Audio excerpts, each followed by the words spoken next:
The British government is appealing against a High Court ruling which stated Prime Minister Theresa May cannot begin Brexit without Parliament's approval. 3 senior judges ruled that Parliament, not government alone, must trigger Article 50 of the Lisbon Treaty, the formal process for starting Brexit. The Prime Minister, however, has urged the UK Parliament to accept the Brexit vote, saying MPs should let government carry out its plans. Predicting that the appeal will take place in early December, the Prime Minister said the process would not be delayed. She said that she still believed she could start the process by March 2017 and bring it to completion in 2 years' time. She also said that the British Parliament would not vote on triggering the EU divorce, but a debate could be held over the government's Brexit plan, an idea not welcomed by the court. While Theresa May claims to be determined to continue with her timetable, many question what the future holds, with many who voted to leave the EU fearing the ruling could stall the entire project of Brexit. Politicians and the general public are not settled on whether the UK is able to take control of its borders, remain in the single market, or even whether the free movement of EU nationals can be halted. Do the public feel deceived? How has the Brexit vote affected British society, and what will happen next? Simple questions with important answers. The judges who ruled that Britain's exit from the EU must first be debated in Parliament have been condemned as out of touch and having declared war on democracy by defying over 17 million voters. What's the public's view? To be honest, I was against Brexit. I was against the United Kingdom leaving the EU.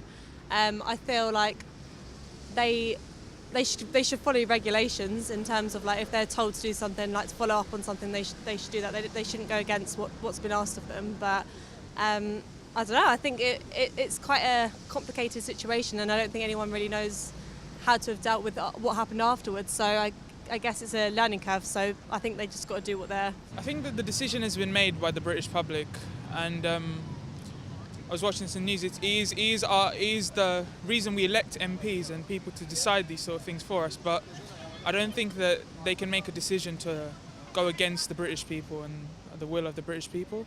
I don't think they're out of touch. I think they probably know what they're talking about. They're more knowledgeable. They're high court judges and all that. I don't think it's a war on democracy. I think it reflects democracy, doesn't it? They are upholding the law. They're doing what they're supposed to do. So I'm fully with it, personally. Well, I think they're quite right, because the British public have voted what they want, and they seem to be trying to play games, trying to soften the Brexit thing, and that's my opinion. Yeah. So do you think the judges were right or wrong to make that judgment? I think they were wrong to make that judgment. Yeah, I do think they were wrong, because the people clearly made it. People made it quite clear what they wanted. Obviously, there are consequences of whatever option we chose, and we just have to live with the consequences. I disagree with the fact that they should have a say, because it was a referendum, and with the whole point of direct democracy is we get our say. So I feel like what we voted should go. I think it's not against the democracy, because it's according to the law, and everyone shouldn't be any above the law. So I think they're right. Personally, I was very much against Brexit, and I don't think that having that many of the British population voting to leave the EU means we can just turn around and just walk out without going through all the proper steps. I think quite the opposite, actually. Before we had the High Court judgment, we were essentially dealing with an advisory referendum that would be pushed through by the royal prerogative. So where we are now, we've had the involvement of an independent judiciary, which in any thriving democracy is an essential requirement. But now we go to the representatives of the people, the MPs. Now clearly that could be problematic for the government if they don't think Parliament will be fully supportive of the outcome of the referendum. But if we were in a situation of having a fully pro-leave Parliament, then clearly we wouldn't be talking about this issue. There would have been a lot of people welcoming the High Court ruling, saying it provides further legitimacy to leave. But yes, as we are right now, because of the uncertainty around how Parliament would vote, then yeah, that's what causes this controversy. But I would say that the role of the High Court, as with all judges, is to be independent and to ensure that any action by the government is adhering to law. In a decision such as this, it's vitally important for the High Court to base their decision on an understanding of the rule of law, an impartial reading of that, rather than to be swayed by the government or the media, because that's a very dangerous path for us to take. It's essentially saying that you can just push aside the rules of democracy when they don't quite go your way. And I think with this decision, if you look at this decision in detail, you can clearly tell that it's in fact one of democracy. It's to say that Brexit, like all other laws, have to be looked at in detail and scrutinised by Parliament. There has to be accountability and transparency. And I think that's what the core of this decision is. It's for democracy, certainly not against it. A major British economic research institute warns a Brexit black hole could force government to borrow an extra £25 billion in the next 2 years, threatening Britain's healthcare and public services. How worried are the public? Financially, you know, it's going to have a massive impact on our lives. Looking at the country generally, I mean, our NHS is already really stretched. I mean, I can't imagine what will happen once we leave Brexit, but I can't imagine it's going to be very good. I think in the long term, UK will recover, and I do believe we're actually going to do better in the long run than if we were in Europe. Short term, of course, there's a price to pay. Well, I think it's a problem of each of us actually living in UK, English, Scottish, Irish or European like me. I think if the living standards are going to go down due to the economy kind of trying to find its way through the Brexit, well, that's an issue that concerns each of us, not only the Brexiteers. It's a bit embarrassing that they're having to find the money now. Like, that's not something that the public was told before the vote happened with Brexit. I think the fact that we still have a Tory government and they said they're going to cut the deficit, I think it's quite ironic that if they're going to end up borrowing another billions, then I think it's quite ironic. If experts say that it's going to happen, they should listen to, informed advice. I believe that is the case, that we were to exit Brexit and it was to create the black hole in the financial market and the economy. I believe the UK would suffer greatly, to be honest. Yeah, terrified. There's so much economic uncertainty in the world. I mean, with everything that's going on in America, there are so many unknowns. I don't think we need another unknown in terms of having to borrow another £25 billion. Yeah, it's really frightening. If that's really the case, and that sounds like really bad, but there are a lot of figures and we don't know which ones are true, which ones are false. Sometimes people exaggerate. Well, yeah, I think the NHS are suffering a lot already, and to go through all of that again and for it to get worse is just, in my opinion, idiotic. Like, why put yourself through that for no reason to just put your country in a worse state, Clearly, with the instability in the pound, the fall in the pound and the unease in the markets post-Brexit, the exposure of the government to private firms and the fact, obviously, those private firms will wish to protect their profits in the future means that a lot of that risk, I think, will be shifted onto the public services. Clearly, if you are a private company negotiating a contract, one of the first things you will do after finalising a contract will be to try and hire the person who has negotiated it with you from the public sector.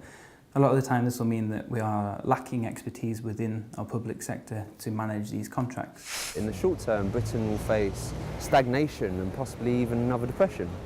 And it seems that the public tax receipts are almost certain to decline in the upcoming years as certain sectors of industry move to mainland Europe, such as banking, and higher costs are imposed on British businesses in case of a hard Brexit. And I'd say what this means for the government itself is that borrowing is going to have to go up, that the deficit is going to increase, and there's going to be less and less money to spend on our vital public services such as the NHS. I also think it's very important to point out here that the £350 million promised by the Leave campaign will be almost completely cancelled out by the decrease in tax received from lower growth in this country. Britain's Leave the EU campaign could be investigated by the Crown Prosecution Service for misleading voters over Brexit. Do the public feel lied to by British politicians, and why? Of course I feel lied to. I feel the beginning was when, was it Michael Gove told us to ignore the experts? And I'm not saying that the experts have some sort of objective claim to the truth, but when the campaign flies in the face of everything that the people and the specialists are saying, I think it's fair to assume that there are a serious amount of lies going on. I do believe that people who did vote for Leave, they were sold dreams in terms of all the campaigning about the money pumping into the NHS. Obviously, is a lie. Nigel Farage came on television the next day saying that it weren't the case. Maybe. I don't really have an opinion on that. I feel like on the television when, can I name names? Yeah, when like Nigel Farage said a certain stuff about the law and how we could do things with our law, and then as soon as we agreed out, it completely changed. I don't think that we should be judging the politicians saying their lies. Of course, if they are selling us false facts. Definitely. To be honest, I feel really let down by everybody. I feel let down by the politicians and the kind of fallacious statements they made. I feel let down by, I'm a Labour-leaning voter, and I feel really let down by Jeremy Corbyn because he was practically silent throughout most of the procedure. I don't feel deceived because I made my choice based on the research I did for myself and based on my personal opinion. In the end, what the information that they provided wasn't really accurate. You know, they did exaggerate in the amount of how much the UK gave to the EU. I feel like we were lied to in the sense that it's people that have voted to leave weren't told the correct information and therefore voted the wrong thing because of that. So we're not educated enough, I don't think. Possibly. Some of the things that they said, or the way that they said it, I misunderstood it personally. And I think it needed to be a lot more clear cut with what would happen after Brexit and why those things are necessary and what would benefit our country as a whole and everybody in our country, not specific people or specific groups of people. It was terrible the way that they peddled this stuff to people that may well have believed that the NHS was going to get extra money and, you know, that this money was going to get spent on 25 different things. You can only spend the money once, and in fact we're probably not going to be able to spend it at all because it's all going to get sucked up in the bureaucracy of actually Brexiting, I think. Well, I think you'd struggle to find anyone who would say they'd never been lied to by a politician. But I think specifically in the context of Brexit and also the US elections, we've seen more and more people worried about being told half-truths or lies in the news. Clearly social media will exacerbate some of the effects of that as we all are stuck in our echo chamber. So I think the CPS investigation, if it goes through, it could help bolster some sense of public trust in politicians. If we think that any lies or false statements are going to be held to account, then it might help restore some of that sense that we can trust what we're hearing from our politicians. I feel like we were definitely lied to by British politicians, especially from the Vote Leave campaign. I mean, the campaign itself was one of the most vitriolic, vile and divisive campaigns in British political history. It was full of misinformation and lies, and it was a real difficulty to get some sort of sense of grounding, of rational debate, to understand what it really meant to leave or to stay in the EU. And taking the Vote Leave campaign, for example, we were lied to by them suggesting that £350 million would be given back to the UK as soon as we left.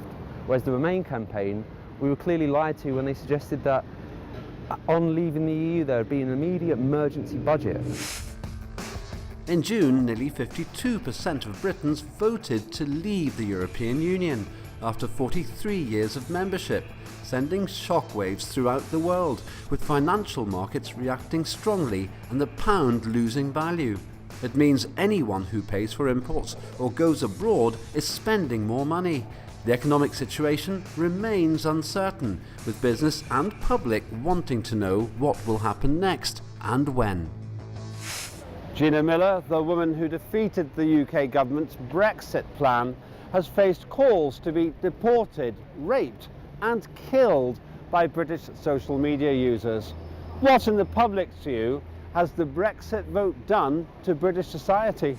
Obviously, I think that's totally unacceptable, and I'm really upset that that has happened in our community.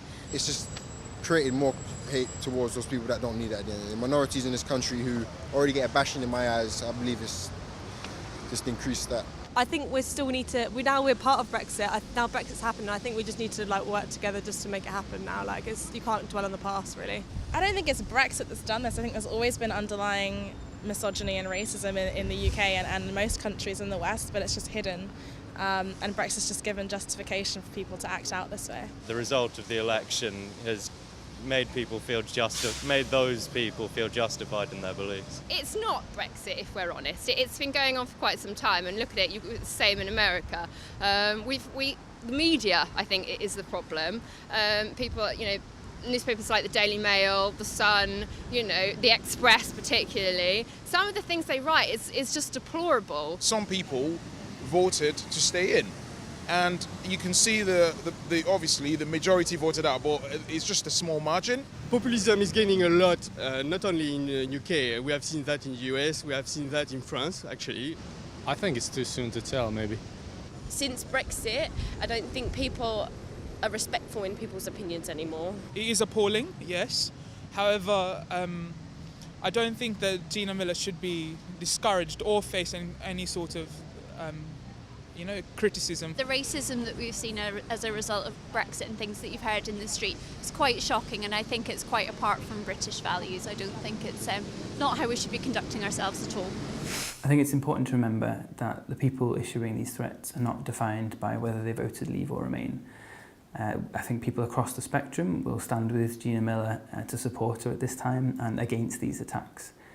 Gina has taken on a huge financial risk that's allowed us to bear out the truth of our democratic institutions at this time. Something that's vitally important if we're going to negotiate the future of this country. At the end of the day, the Brexit vote didn't really change British society, but it did give us a window into some of the sentiments within British society. And really we need to embrace that is not as a result of whether someone voted Leave or Remain, but as a result of wider economic and political factors that need to be considered through a process that Gina has now made a lot more accountable.